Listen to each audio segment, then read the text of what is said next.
Hey friends, welcome to another episode of the 10 Laws Podcast with East Forest. I'm East Forest. Thanks for joining us. Thanks for subscribing and being a part of this whole this ecosystem, as it were.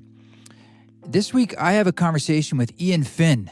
And Eoin's someone that I met quite a long time ago at the Wanderlust festivals when I was just getting started, and they hired me to play a variety of shows, and we'll talk about that. But I remember playing this really large yoga class for him, several hundred people.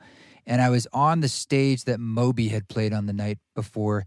And I just remember that being a really exciting thing because there were these ridiculous subwoofers. And not that I was slamming out the beats, the techno, but I just remember that it was a moment for me. And I also remember after that in my bios, played on stages with Moby, which really means nothing. And quickly I was, anytime you're played on stages with blank and blank, it's that sort of just means that's George Washington slept in this house and then I slept in this house, that kind of thing. But it was fun. It was fun to think back. So he was in Bali. He kind of got stuck there-ish for COVID. And that's how we had this conversation.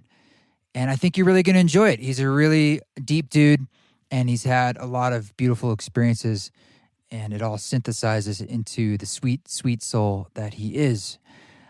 Thank you again for subscribing and for reviewing the podcast. We had a couple reviews come in on Apple Podcasts. Thank you.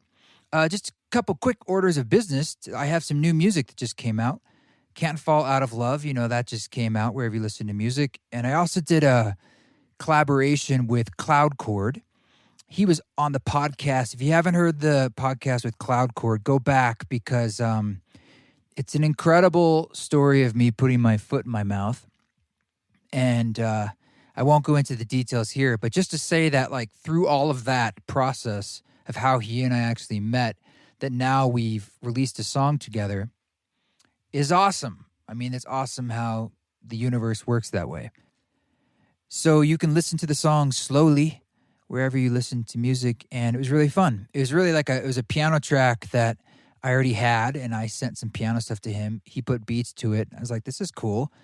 And then I played around with the vocal, and then we just kept messing around with it from there, and it became this kind of slow jam love song about Radha, pretty much. Check it out. Also, the smoke blend, the tobacco-free herbal smoke blend is back in stock if you want to check that out. Eastforest.org. Check out the shop there. And thank you to everyone who's part of the East Forest Council on Patreon, patreon.com/EastForest, where I've put some extras of this podcast, as well as previews to the music. We have our monthly Zoom council meeting there where we get to get some FaceTime and some live music meditation, just whatever we can dive into. If you want to check it out, please do. It's a way to support this podcast and also go deeper with the deeper with the community and with the project in general. So thank you for everyone who has done that. Patreon.com/EastForest. It's down there in the show notes as well.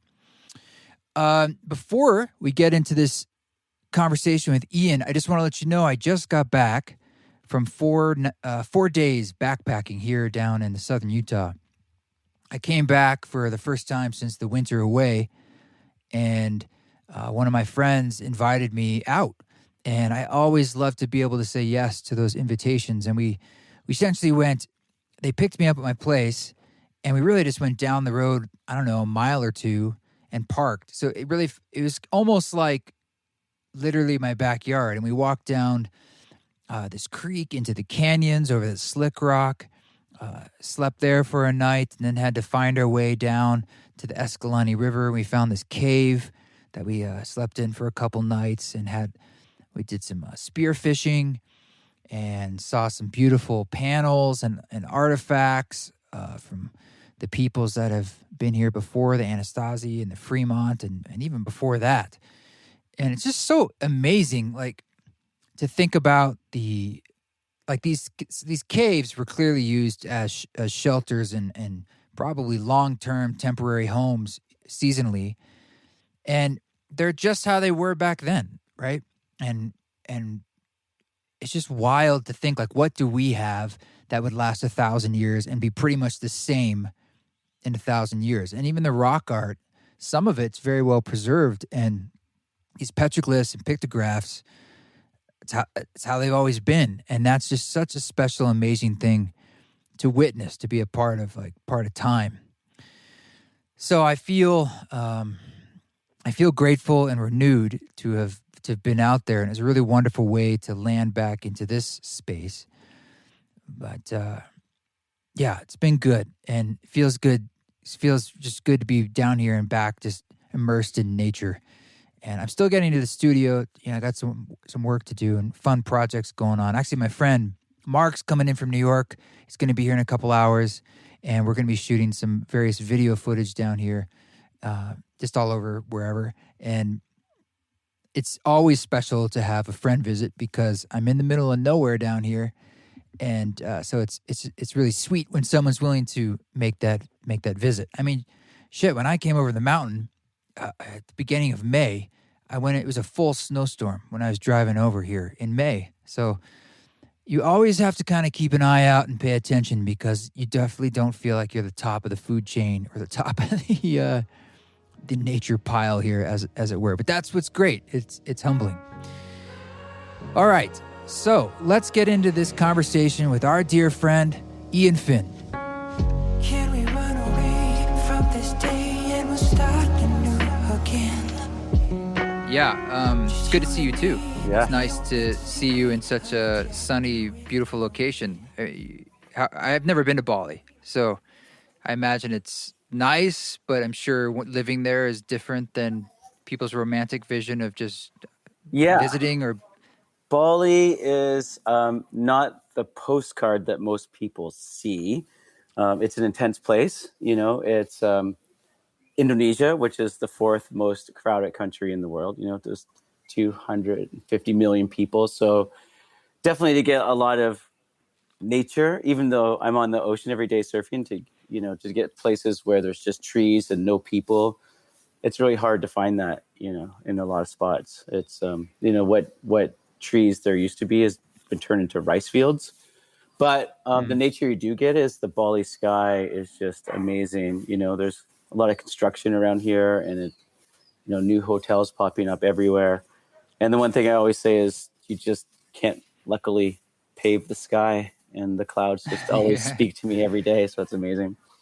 250 million people, that's no joke. I had no idea it was that many people. Yeah, there's a lot of people here. So, I mean, wow.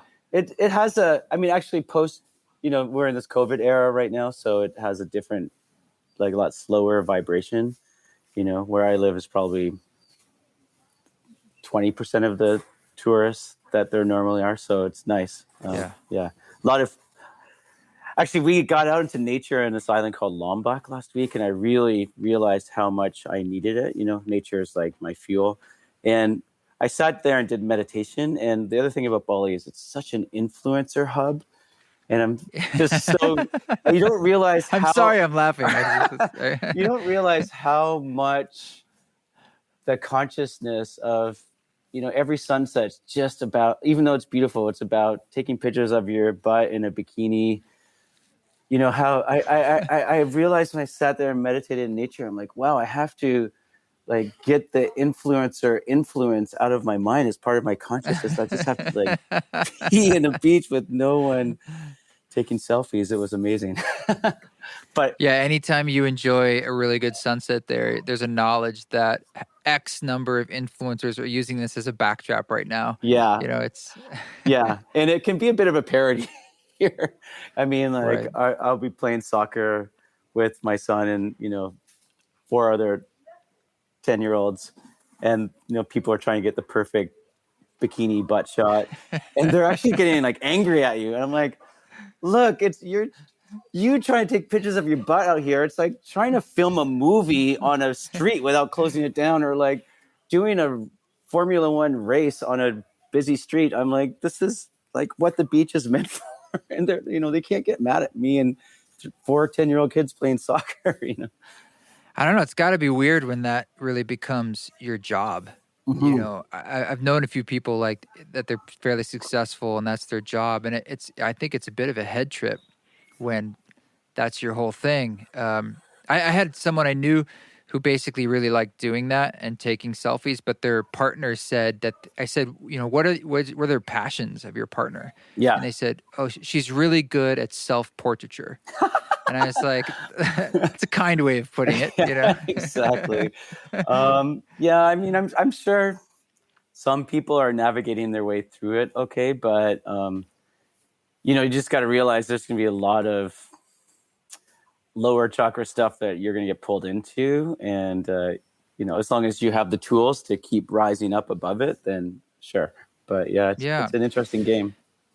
Well, last time I crossed paths with you, I was trying to think. It might have been one of those wanderlusts, Yeah. which was probably 10 years ago. And oh no, it was in Oregon playing for you at a smaller class out near Hood River. Oh It was my really, God. really Yeah. hot, Yeah. super hot. Yeah. And you took everyone in a nearby pond and just told them to jump in at the Yeah. end. A swampy pond. Oh my Yeah. I forgot about that But part of the farm.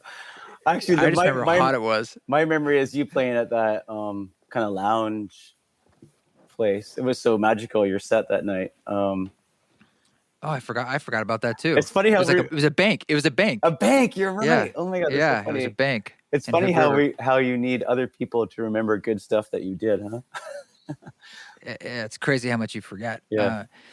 But it was a long time ago, and I'm just curious, like, if how your philosophies have evolved since then, particularly in the last year. Yeah. You know, as we're talking about this influencer energy and the yoga industry is inextricably combined Yeah. into that world, and you're always going to be dancing between that. Yeah. How Well, do you feel? yeah, I mean, okay, the underlying philosophy is always, have, as we first started talking about, is have a deep connection to nature as the most healthy thing you can do, both physically, emotionally, spiritually. And, so that's always the basis. But I definitely feel like I've had to up my philosophical resilience game and trust game, in the last year for sure. The short story is we didn't really mean, I'd love to show you my closet, but I came to Bali for 2 months to do a retreat and a training. Mm-hmm. And, flight after flight got canceled. So I call it a strandemic.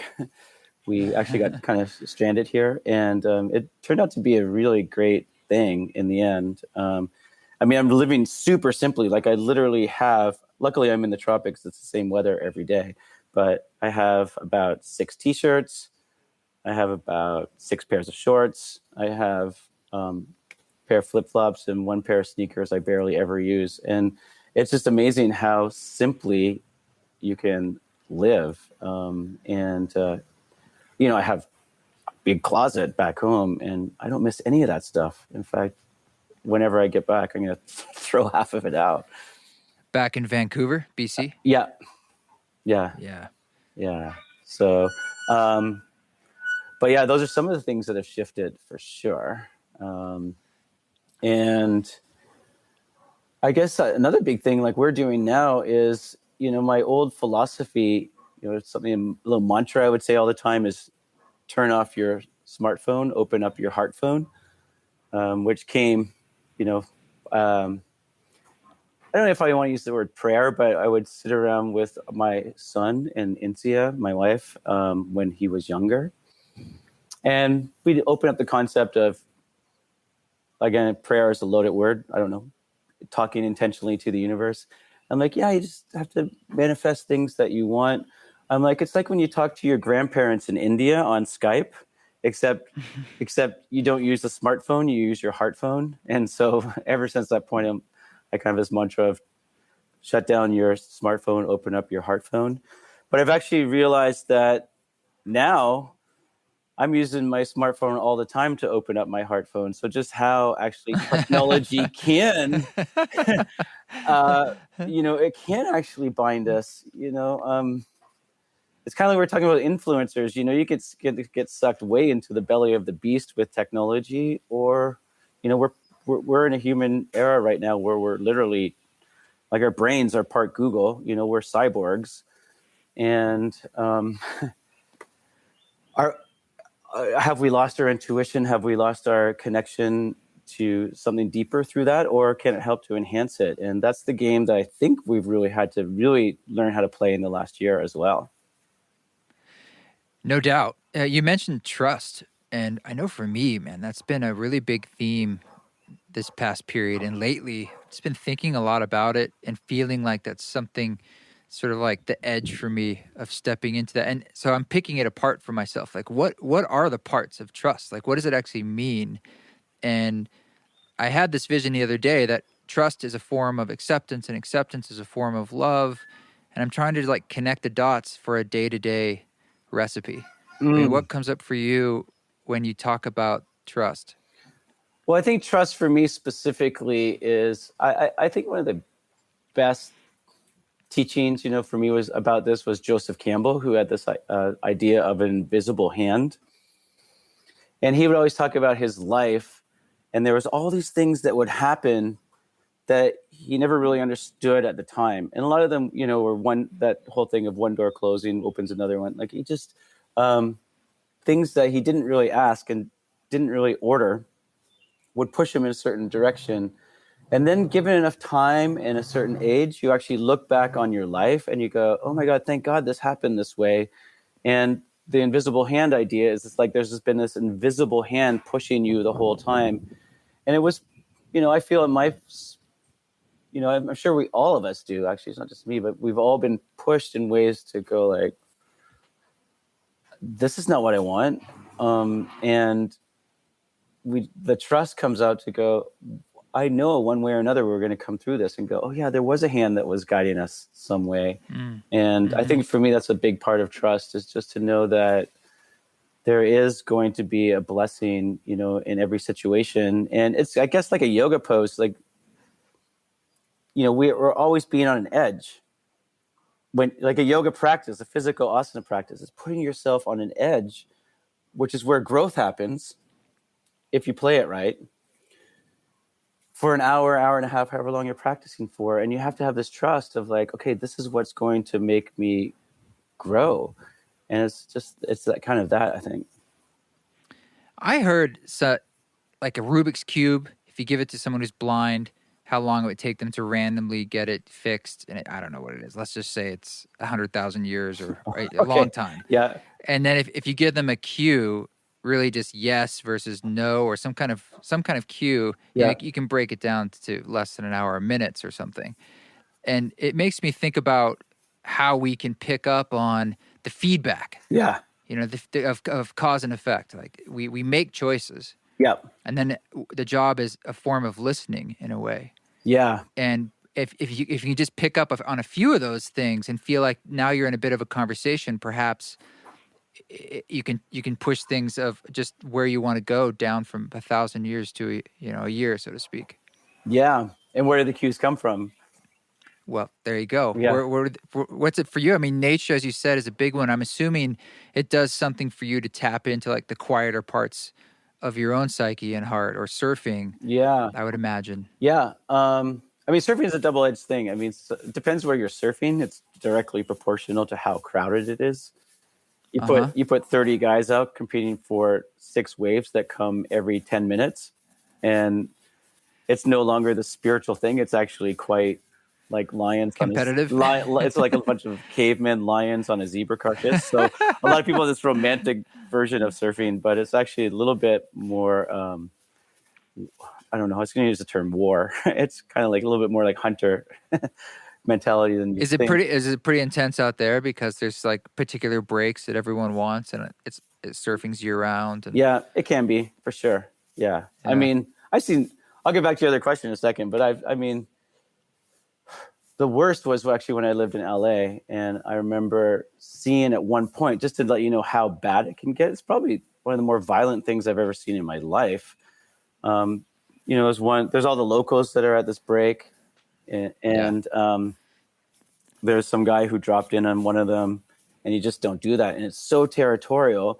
And I literally watched 4 grown men hold this guy's head under the water Whoa. for, I would say, upwards of about a minute and a half, which is getting to the limit of how long you can hold your breath for, especially when you're panicking and you're not just like, if you do breath holds, you're trying to relax your body. This guy was like fighting to get above water. Like basically, I almost watched a murder happen. Like, and this, and I understand, like, if you get hot-headed and shoot I don't understand it, but like, okay, if you get hot-headed and shoot somebody, that takes a second, but to hold somebody's head under the water for a minute and a half, 4 of you, like, that's animalistic. It's ape-like, yeah. Yeah. Luckily, that's an extreme polarity. Yeah, mostly it is just beautiful sunsets and cool vibes out there, but it can get pretty animalistic. But yeah, back to your question about what nature does for you. Well, listening, picking up on those cues, like how you do it. Yeah. The listening is the amazing thing. And nature is always, I know you know this, and I know it's in your music also, that whole nature theme. It's just such a big reset. Like if I don't get quiet out in nature, I just don't have any tools. Like it's the thing that basically my take on it is nature has a slow, calm frequency, and the human mind vibrates so fast.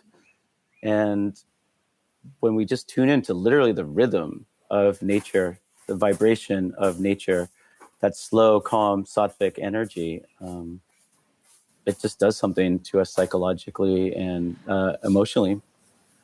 I mean, tuning in seems to be really just being in it, right? Yeah. And sort of listening to it. And listening to it maybe is as simple as not listening to something else, like maybe a podcast or literally paying attention to something else. It's about that currency of your attention.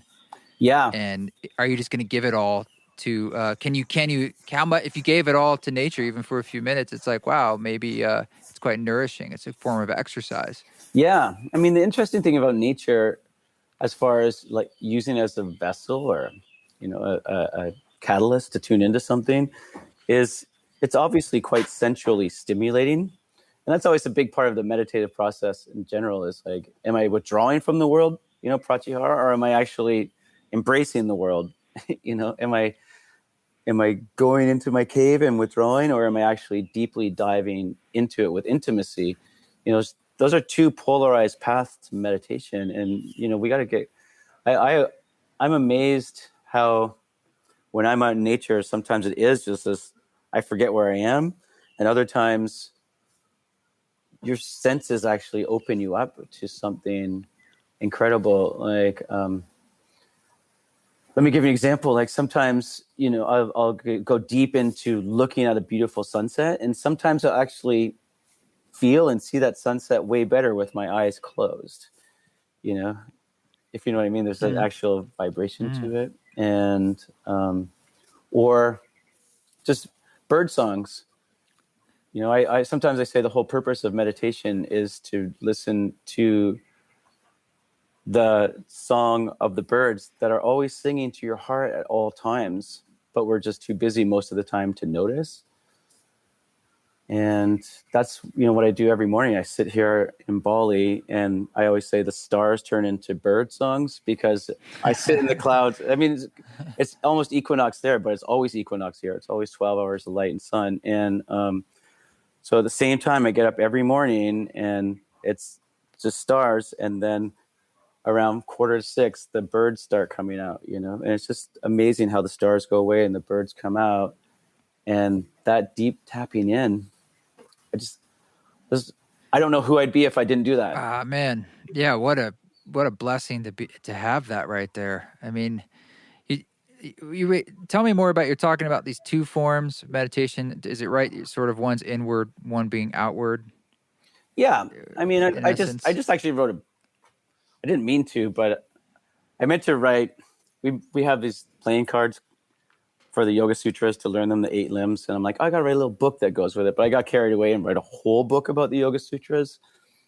And I don't know, sometimes I wonder if people really even understand what an extreme path that people were carving out. How, like, the basic gist of this is you got to renounce the world. Basically, okay, you talk about bird songs, like it's not a love affair with the bird songs. It's a divorce from the bird songs. Like you got to actually go, no, there's a quiet place inside.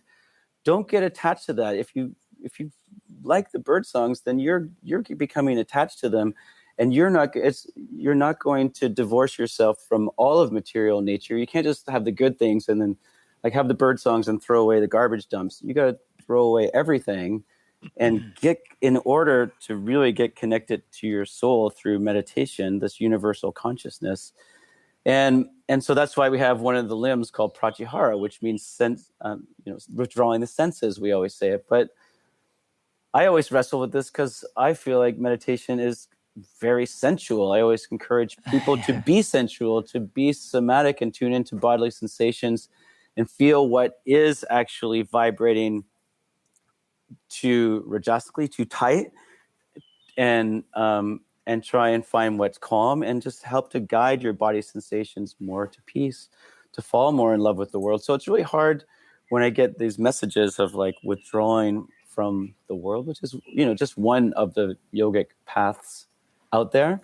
But I think there is definitely a time and a place for it. Like definitely, when I'm, up to my knees in the pool of meditation, I hear the bird songs, and there's a point where I just like tune into something so deep. And, I'm sure you've had this experience, or people listening, where you're just like, then you lose it and you just lose space time. You're like, oh, what bird songs? Like I forgot it. And then you kind of gradually tune back in. So I think that going through the senses can help you lose your attachment connection to the outer world in order to find your connection to something deeper? Or do we just try and withdraw from it in general? Like there'd be many meditation teachers that go, hear those bird songs, ignore them, tune them out. They're gonna make your fun. fritties. Yeah. But I mean, I'm really curious, like these are old teachings and the relevancy maybe that they have today. What do you think in an age where some would argue what is needed is action, perhaps? Or is there a way, how do you balance actionable engaging with the world of the suffering to help make change, but also through an inner path that's not one where you're ignoring the world? Yeah. I mean, I think what people have to realize is that, I think we're kind of indirectly having a conversation about lineage. Like I have this iPhone, right? But I don't want my iPhone from 10 years ago back. Is my phone actually that much different than 10 years ago? No. Like, I mean, there's been improvements on it. And I think this is the whole point with meditation and yoga and these technologies really, is that there are different ways that we need to use these technologies according to where our culture is at, or what our underlying philosophy is. And there's a lot of things like, looking at something like the Yoga Sutras or the Bhagavad Gita, there's a lot of things there's so many gems. Like, I mean, so many gems. I spend so much time rereading them over and over again. I love it. I wouldn't do it if it didn't turn me on and I wasn't interested in it. But there's a lot of kind of cultural things that you might have to tease out. Or, in the case, just speaking specifically of the Yoga Sutras, what I've realized is that there's a philosophy and there's a technology of meditation, and you kind of have to separate the two of them out. And whoa, what's the difference? What do you think? They make of a philosophy versus the technology? Yoga Sutras specifically? Well, meditation in particular, because that's something that's very present today. Yeah, well, I mean, the path that they're prescribing for meditation, that Patanjali is prescribing there, is to just absolutely make your mind quiet and to develop the ability to practice samadhi, which is one-pointed, uninterrupted concentration. For people who are trying to figure out the upper limbs of yoga and the 8 limbs, basically it's almost like a stream. In fact, it's defined like a stream. So if I turn on the tap and just a few drips come out, I'm only at one level, right? If I can increased that stream, then I've gone to jhana. And if I in a full stream of just total absorption, that's samadhi. And so that's the technology of how to learn how to focus your mind and deeply become focused on something. And it's amazing. So for me, I practice those techniques in the forest, on the beach, and I become deeply absorbed in the energy of nature. And I come out of that experience philosophically going, oh my God, we are all connected. If I blur the line between where I end and where nature begins, I'm so much happier. This is the whole purpose of my life. Now, I've used the same technology to get philosophically to a different place of like, wow, this world is beautiful. We need to be more intimate with it.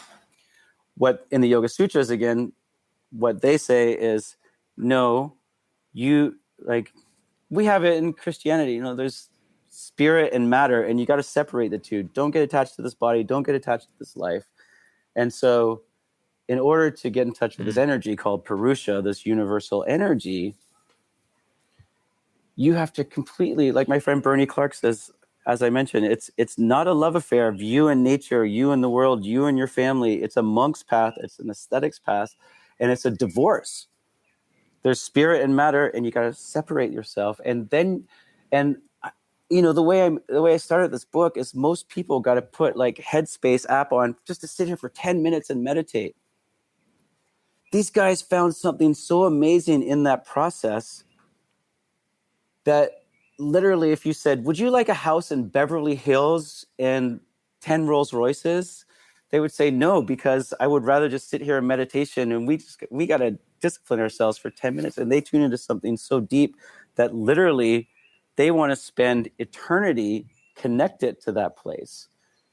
And it gets even more trippy because the idea is this Purusha thing exists beyond the mind, that this consciousness is not a state of our neurology. Consciousness is not a brain state. It's actually something that exists without a brain.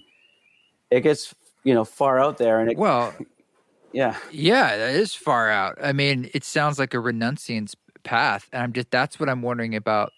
I'm sure that's an effective path. Yeah. And I'm just curious about the relevancy today. Like how many people are able to essentially use the technology of being in a cave? Oh, it's a great, or like, you know, how much can you let go of? It's a great question. I've thought about this a lot. And the answer is actually very simple.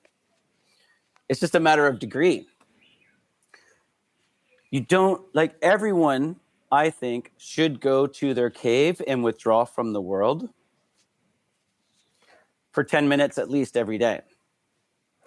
Do you need to stay in the cave for your whole life and leave your family behind? No, that's not going to work for anyone. But, you know, let's say even if you are an activist in the world and you want to make change for the environment, for social justice, whatever you want to do, if you stay in that mentality all the time, what will happen is eventually your tank will get drained. So where do you go to fill it up? You go by taking that time of 20 minutes, 1 week, 10 days, not speaking, whatever, where you get into that deep zone of renouncing the world, and then you can fill your tank back up, and then you come back and do your work. And that's where I see, even with the Renunciate Yoga Sutras path, when you look at other forms of yoga, you know, the bhaktis and other forms of like, okay, go and have this time, but come back into the world. You don't have to stay there forever. And I think that's the big way for me of making the extreme teachings more palpable. Seems like we're meant to be human. Otherwise, why else would we be here too? It's like there's a reason why we're in an animal body. Yeah. And have all those, like those guys shoving the guy's head underwater. That's the animal part of them. And like, that's part of us too. Yeah. Right? Like if we're pressures are pushed hard enough, most of us will go certain directions, no matter how much, you know. Yeah. And that's a trip. Like that, you know, we can have brotherly love and cosmic consciousness and then also like be an animal. Yeah. And I've learned to embrace it. I mean, that's really what you're saying yes to being human. I mean, yeah, that's I guess with age, what's changed for me is I don't want to just be spiritual. I want to be material also. I want to be a better human, and of all sides of things. Like when I was younger, you know, those animalistic warfare people in the water, I'd be like, God, why did universe make humans like this? And I'm just like, this is not going to change. And I don't know. I guess the feeling is, it's kind of like when you marry somebody or date them, you have this impression that's just going to be perfect, and then they fart. And you're like, oh, this person's beautiful, but they stink sometimes, and then that's what you kind of do, is you're like, okay, I still embrace you. And like, I love you. And when you're all dressed up and beautiful, I love you when you fart, I love you when you're sick, whatever. And you kind of get that same relationship with life.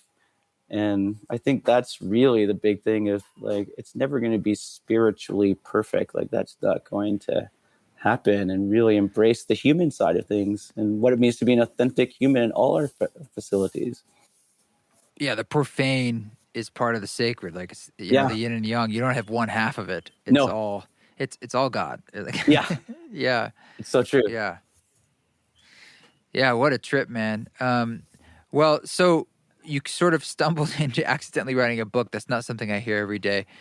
Usually the struggle is the accident. It's more just like, oh, I've been trying to write this book and it's not coming out. Yeah. But that's beautiful. That you want to know know the real truth? On Google Docs, I actually have 11 books I'm working on. So it's dude, that's insane. It's insane. That's insane. Yeah. I have reverse writer's block. I don't even know what the term for reverse writer's block is. I ask people all the time. Writer diarrhea. Writer diarrhea, exactly. Yeah. I think it's a bit more channeled than diarrhea, but it's channeled diarrhea. Channeled diarrhea. It's a controlled stream. Yeah. What we call it, a cleanse. I don't know, something. Yeah. And do you self-publish these, or are you trying to get them all through publishers just in a timeline? Because they wouldn't let you do it all at once. No, exactly. And actually, my big issue, to be honest with you, is that okay, here's the hard truth. I don't know if I'm sure everyone out there who does teach yoga knows this already, but the yoga business is hard. Like, it's a lot. It got a lot harder this last year. It got a lot harder in the last year. Yeah, I work way harder now with these online courses, because now I'm like tech support, film dude, microphone dude. Anyway, and so I have a term in business called the captive wake. So what the captive wake means is that, like, why does it take 2-3 weeks for a container ship to go from San Francisco to Tokyo, right? When it takes an airline flight 8-9 hours, or like it would take a speedboat way less time. It's basically because there's so much weight on a container ship that actually, when it goes through the water, it actually makes what's called a captive wake. Like, it's the opposite of planing. It means that you're actually slowing yourself down by your own weight. And so I feel like, to be honest with you, the weight of the yoga business, meaning all the travel, all the hustle, like, I would like to think I don't want to hustle by nature, but it's just the downside of the yoga business is it makes us have to hustle so much for our next meal. The good side is you're totally doing something that's aligned. It's like making music. I mean, you're totally doing something that's aligned with your life's purpose. And when you actually have a deep impact on somebody, it's just the most rewarding thing in the world that isn't even financial anymore. So, but how this relates to the book is short story is, because I've had to because I've had to work so hard in my business, running trainings, traveling, all these other things, managing contracts and details, that I've actually never even finished a book. That's the whole point. However, every time I do a training or a course, I end up writing a book, like for these online courses, I subtitle all the videos, and I went through them, each week's videos, just the subtitles, I put them on a Word document, and there's 5,000 words per week that are just the subtitles on the videos. You know what I mean? So by the end of a course, I've got now like a whole book basically that's fleshed out, and it's, 20,000 words by the end of one of these courses that I could easily just flesh out in a couple of weeks if I had the time into a bigger book. So bottom line is, while I'm writing these courses, the books are kind of writing themselves, but I don't have to write a book. You need to take, 3-4 months off. So you need enough capital to be able to do that. So Yeah. it's just like, that's the captive wake part of it. I mean, yeah, I dipped my toe into the writing the book waters about a year ago, and I'm still in it. But the issue so far has more just been like industry stuff, and I'm kind of new at that, and so it's been a really interesting like, you mean challenge. like book pitching? In essence, Yeah. yeah. Okay. Like I came up. It's a long, boring story, but I had an idea, and publisher's like, "Yeah, make it into a proposal," and I'm like, "Sure." And I learned that was quite intensive, so I did that.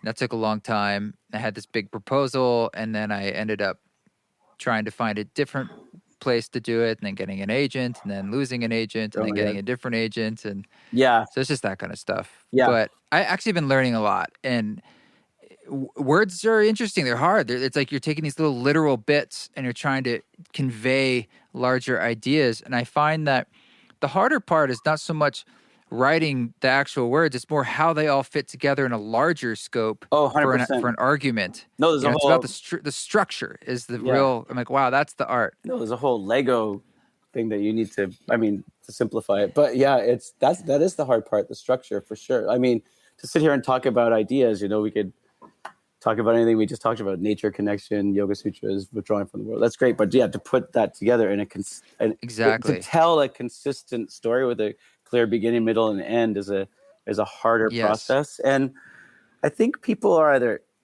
into wordsmithing or not, to labor over, things like, do I mean love, or do I mean kindness, or do I mean compassion, or, like, what exactly am I getting? These types of, just, no, I actually mean love, because like, that's more sticking your neck out there. Compassion is just like a safe zone. No, I mean this. I mean, like, fearless, ruthless Right. love, like, I love that process. And I feel like it's inextricably linked with my job as a yogi and a teacher.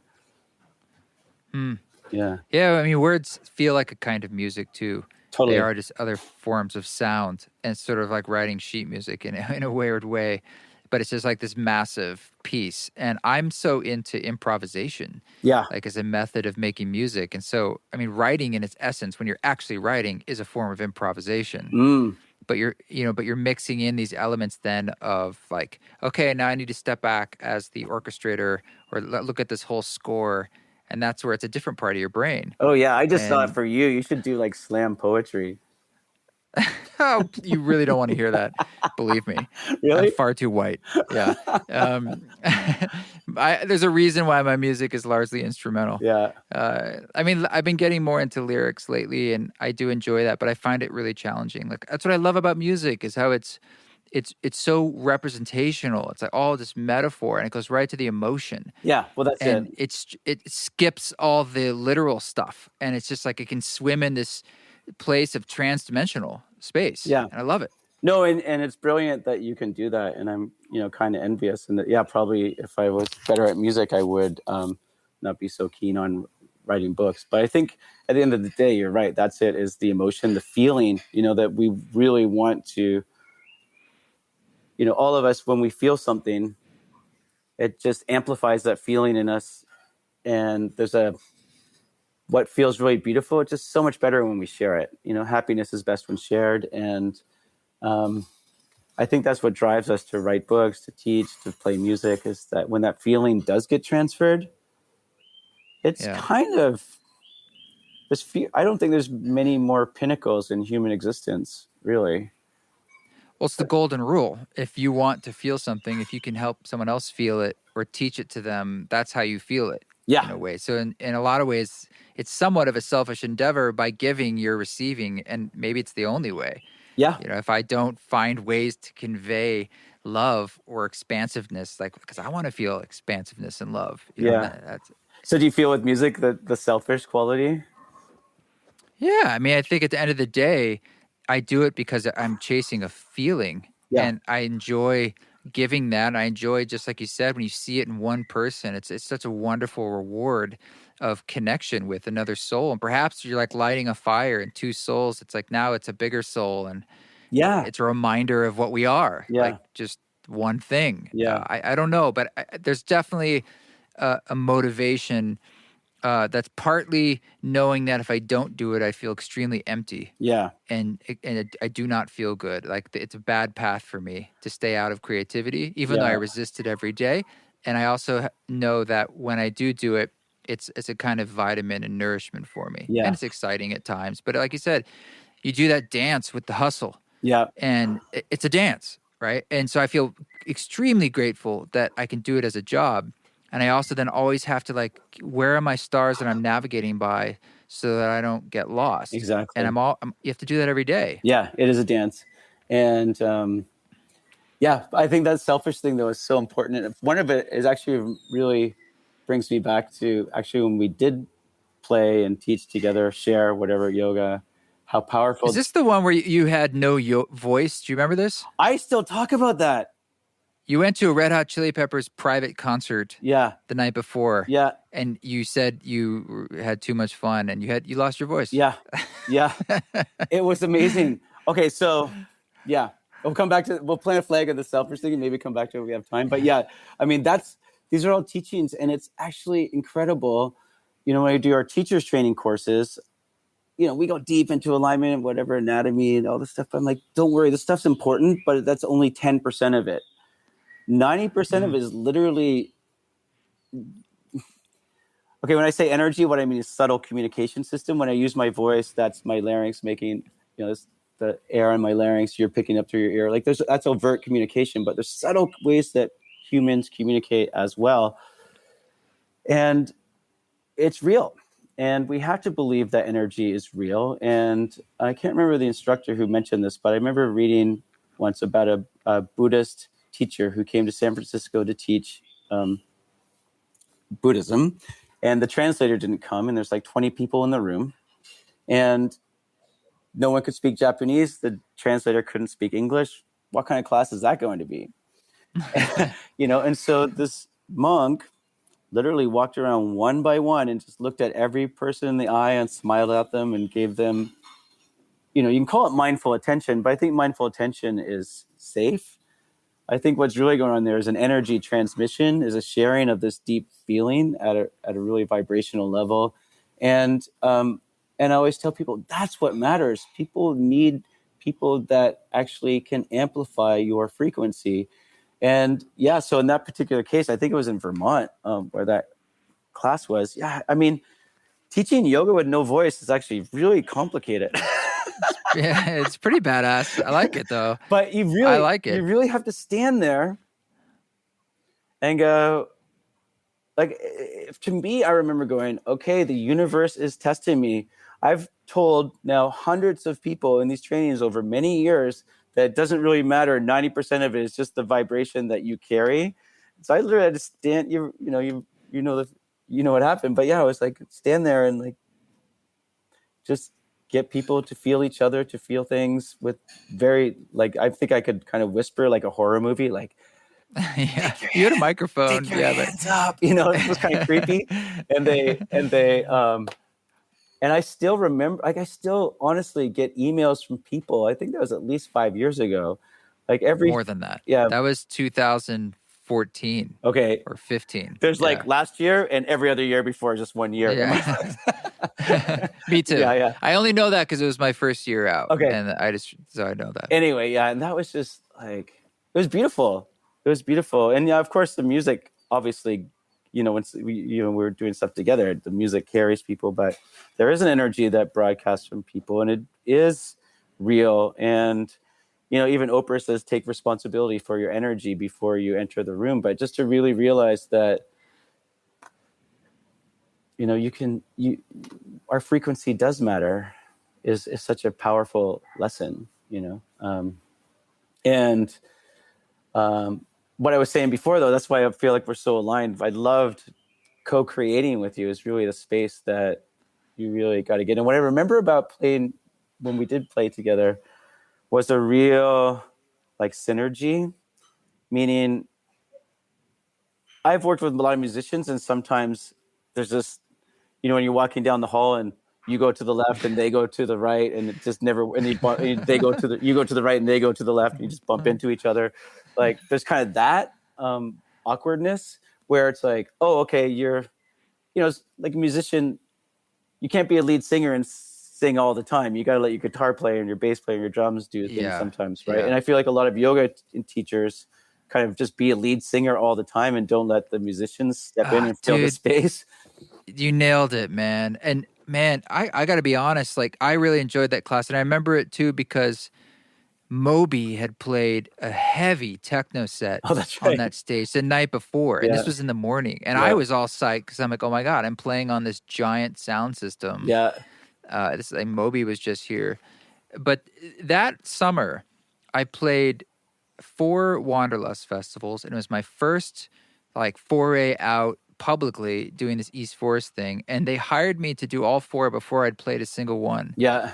And I think they had this thing back then where like they would get kind of younger musicians fresh on the scene and kind of hire you to do a bunch because you didn't know until you got there how hard it was and how brutal it was. Yeah. And it was brutal at times, because some of these classes, most were at least 2 hours, some were more, and you're doing at least 3 a day, and you're in some conference room with a lot of people, with all these different teachers. Yeah. And most of the teachers who walk in at the time had no idea what my music was like, or maybe thought I was a DJ, asked me to play some Jay-Z or something, or would fire me like afterwards, or I would say a good quarter of them wouldn't even acknowledge I existed. Like I'd play the entire class and improvise, play live, and never even mention or thank me. Just like it was all about their retreats or, I mean, as far away as you could think from yoga and compassion. And it was embarrassing at times. And it really like struck a chord in me, like the stark differences between playing for giving human beings like yourself who actually like, oh, I will listen to this other element in the room. Why wouldn't you? Yeah. And maybe we'll be in a sort of conversation because I'm listening to you and the students are listening to the two of us, and it's this like 3-way conversation at its best. Yeah. But some people, it's just like a freight train. Yeah. They're just like, they're in there to do their thing. No one's listening to what you're doing. There's no communication. Yeah. And it taught me a lot about like what I liked and what I didn't like and what I thought would work. And sometimes I felt like it would be better if I didn't play right now because it just feels like noise. Exactly. No, it's horrible when it goes wrong. And I think when you're explaining that, we all need ways of packaging and compartmentalizing that stuff. But I think the yogis just nailed it with this idea simply of we have a higher self and we have a lower self. We have a capital S self, which is when you're a conduit for something higher coming through you. And then there's your lower ego self. And to me, it's just a sign of who's really in charge. I mean, that's the question, is who's really in charge. And to teach a powerful class, I mean, or to give it for music, I'm sure you have this experience of like, you have to become a conduit. You have to go, someone's in charge here, but it's not me. And for me, I don't even consciously go there. It just starts happening. And I'm like, okay, I've got the ship so far, but now like, you got to you have to have an openness to your plan. I mean, that's what all life is anyway, but you have to have like, okay, I know where I want to go. I know where I want to point the ship, and I'm going to trust that I'm listening to like all inspiration. Otherwise, it feels a little stale and rigid. And, you're the king of like flowing where it wants to flow. We jumped in a pond with you because can we just come full circle? Like we started talking about this whole last year, how we need to like you actually named the exact 2 words of trust and listening, but applied it to a whole other context. And it's like, it basically, I'm sure everyone's still going, what the heck is going on this last year? And that's it. If you're not trusting and listening, then it's going to become stale and rigid were your words, right? So, and if there's a real dance that you can do with it and actually use it as an invitation to open up to something. But I think if you had that experience where you have given up, so to speak, control and seen that it's led you to beautiful places, back to that original question, I think it does help to trust more. That invisible hand. Yeah. If we're not opening ourselves up to that listening and then trusting, particularly in these times, I think you're really missing out on the gifts that are unique for you. Yeah. Because I know for myself, that leading edge of change, the opportunities of real change that are here, that are kind of always there, but they're so pregnant right now. They're so ripe for the picking. And you just have to like take that little bit of trust to go through some of those things that are right there for you, that in hand, that is right there in front of you, beckoning you one way or the other. Yeah. And the opposite polarity of not trusting would basically be like, I'm going to do what I've always done. Yeah. Yeah, I'm gonna take the old path, which maybe still kind of works, or maybe you think it can work, but I have a feeling there's just this kind of opportunity for everyone in their own way. And then that's where I think you were talking about, your terms were rigid and stale. I see this in teachers, and I'm sure you see it in music, like when someone's, hello Cleveland, and like, oh no, we're actually in Miami. I'm like, oh yeah, hello Miami, and you're just like, whatever. And they're just playing the same set they did 2 nights ago in Cleveland. They're like, whatever. And I see it in teachers, where they get a stick, and this is what I say, and if I say it to someone somewhere one weekend, and I'm in London the next weekend, and this is when we used to travel, but Singapore the next saying it, then it's just I can say the same old thing to new people. And you're not listening. Yeah, to what wants to me, me be that said, that just doesn't work. Like if it's not fresh and new and involves the opening and deep learning, I got to do something else. Like I can't just repeat the same old stale stuff all the time. Yeah. So the things that you're saying now, or that you're writing about now, that are coming up for you, is there anything you'd want to share that like is your edge right now? My edge in particular right now is, I think it has to do with that captive wake idea of just, it's actually harder than, yoga teaching was never the most lucrative job on the planet. And then now it's gotten a little bit harder to make a living doing it, but still I need that time to finish the book. So my edge is like, how do I play my cards right so I can keep myself supported to finish my creative project? Have you ever water skied? Yeah. Yeah. So, when you water ski, you got to go like cut really hard one way, and then you cut really hard back so you can let go of the rope. So hopefully you can have enough momentum to make it to shore before you sink. Yeah. And that's kind of what I feel like is the edge right now of like, okay, I need to have one project that can allow me to cut really hard back so I can take this month off to make it happen. And that involves a lot of trust right now, and but it's not just trust though. It involves like being smart. It's a card game. It's a Rubik's Cube, like you mentioned. It's really like you have to, when I say trust, it makes us think like we're just in this like free flowing place all the time, but it actually involves the balance of that and like really getting your whatever spreadsheets out and your calendar out and your game plan out. There's a vibe in the spreadsheet, and you got to balance them both. And vibe in the spreadsheet. Yeah. And you got to kind of, that's the big balance for all of us, right? And so I guess that's my edge right now, is where does that balance lie? And energy management, because I don't know, I feel like the courses we've been doing online have been amazing in so many ways. Like what I miss is the hugs and like actually having, being close to people.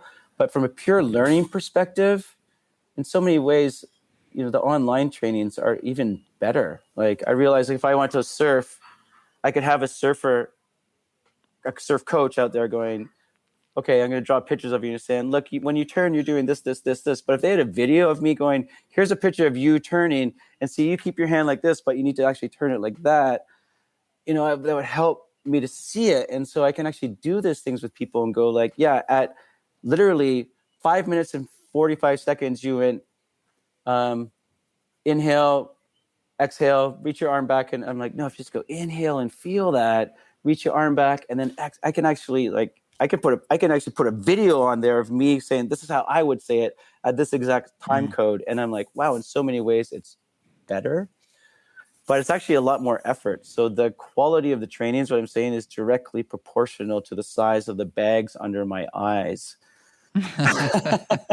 So that is the real big edge, I would say, is like just how to manage the energy output. So you can stay fresh and in the process, and Like in you're life, saying, not burning out. You got to fill up that well you got to fill up the well. in the other ways with nature and stillness and just that spaciousness. That You got to spaciousness. have that. Yeah. And I love that we kind of came full circle back to that nature thing. I mean, I don't know.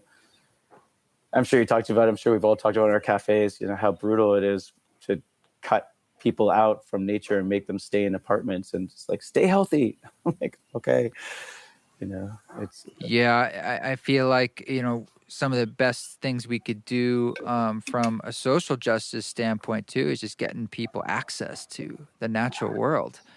oh my God. However we can do that. I've read studies on it. So they have if you go to the projects, let's say in Chicago, they have buildings, all the buildings are the same, but they have some buildings with not a forest, not a big park, but literally a few trees in front of them. Statistically, the buildings that have a few trees in front of them, the crime rate is actually 30% lower than the ones that have no trees. So, John O'Donohue has this term.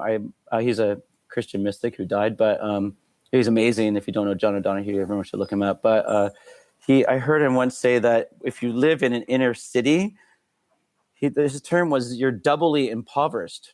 Like it's not just a financial thing, but you don't have any access to nature typically, which is, and that just really, that phrase doubly impoverished of like, no nature, no, like less financial means. It's like, God, what a perfect storm, and what could change if we did allow, I mean, the fact that so many people live with no access to nature is just. It'd be great if it was just part of public school. Like, a big part of the school was like, I don't know, a month of it was we just bus everybody every day anywhere, and we just do schooling in the natural world. Right. It doesn't have to be that complicated. It's just like, just get out. Yeah. It's such a teacher in itself, just having experience. I have that dream for everybody. Like you said, the sky's there. In some ways, when you're in the inner city and you can't even see the stars at night, it's like maybe that's when man really started to turn left and lose that humbleness to the cosmos. It's like because you don't even see it anymore. Yeah. And it was there for millennia. Yeah, it's so funny because the other way, that's true too. When you live in big cities and especially inner cities and you can't see the stars anymore, it's a real big litmus test that something's gone wrong. And, one thing I realized a long time ago when I used to live in Venice and LA, and I've just come back from Baja. I don't know if you've ever been to Baja in our winter, but I have not. Anyway, you want to see stars. It gets cold at nighttime there in the winter. Like we're in Ugg boots and fires and under serape blankets and stuff. And you just see so many stars. And that's what we would do. We would literally just lie in like these puppy piles by the fire and spend hours and hours and hours looking up at the stars. And then I came back to Los Angeles, and my friend Christy, maybe you know her. She said, "Hey, what do you remember? What was the best thing about Baja?" And I was like, "Oh my God, the stars! The stars!" It wasn't even the surf. Actually, It was like, "Oh, the stars were amazing." And then I realized I was in Los Angeles, where everyone is so obsessed with stars, and it hit me. I'm like, this is the problem with the world: is that we are more connected to the glimmer of the stars in Hollywood than the grandeur of the stars in the sky. And like, how will we ever be happy in this culture? Dude, yeah. I spent time in southern Utah. I have a place down there, and it's in the middle of, it's one of the dark spots of the U.S., and it's at 7,000 feet, and the stars are just off the charts. It's like horizon to horizon, full Milky Way.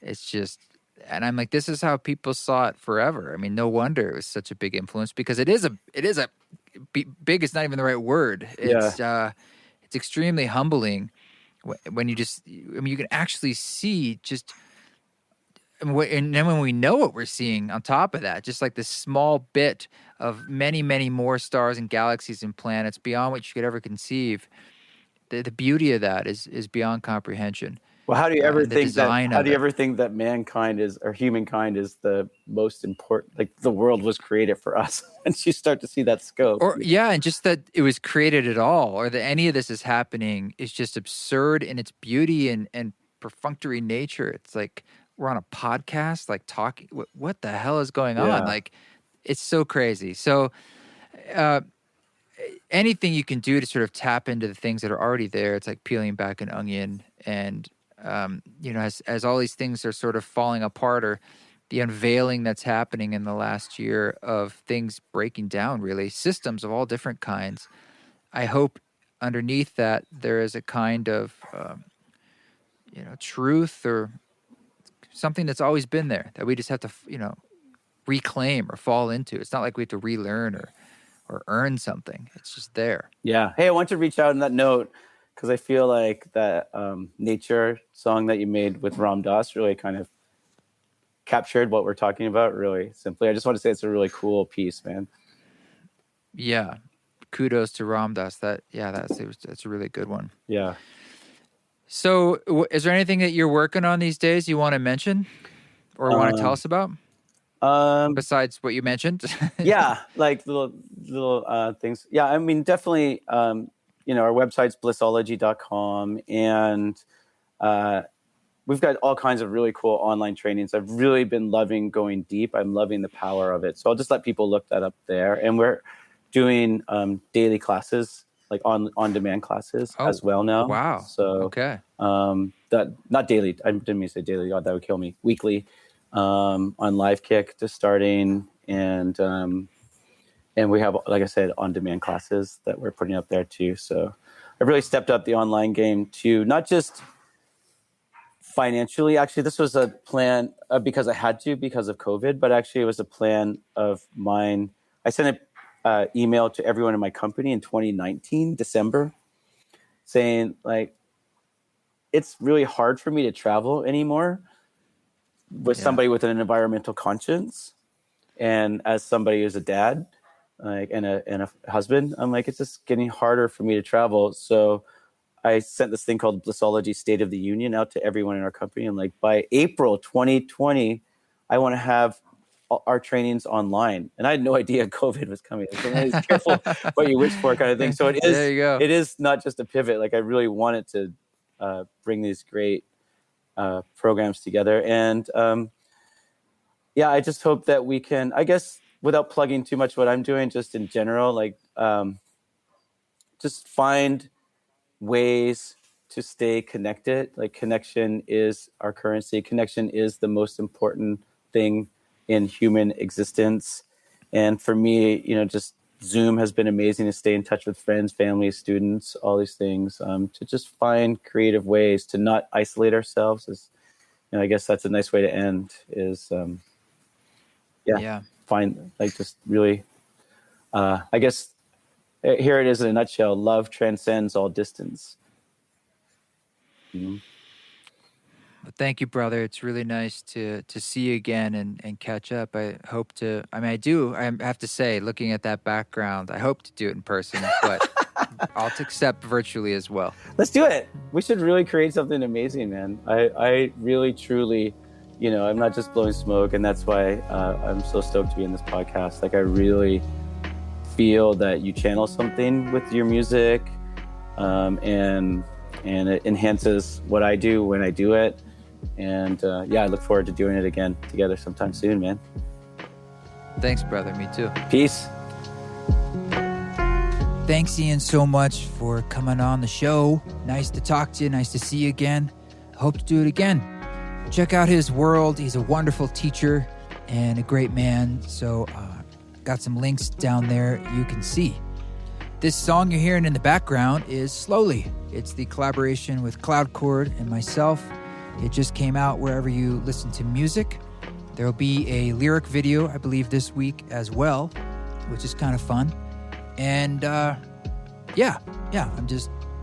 it's not often I get to like put out songs, as I like to call them, where I get to write lyrics and we get to have choruses. And it harkens back to when I first started making music back in New York City with my little piano pop, indie pop venture. And that's when I really got deep into song structure and pop structure and all of that. It's where, kind of cut my chops on how to figure out how to do this stuff. And I think those elements are still in a lot of the East Forest music in general, but they're more free to, I like a good hook if it's in an ambient song or it's in an indie pop song or whatever. So this is Slowly. Thank you to Cloud Chords so much again for being a part of that. Hey, you guys, thanks for supporting the podcast. Thanks to our council members on Patreon, patreon.com/eastforest. And you keep walking your walk. Don't take any shit, but if you do it with grace.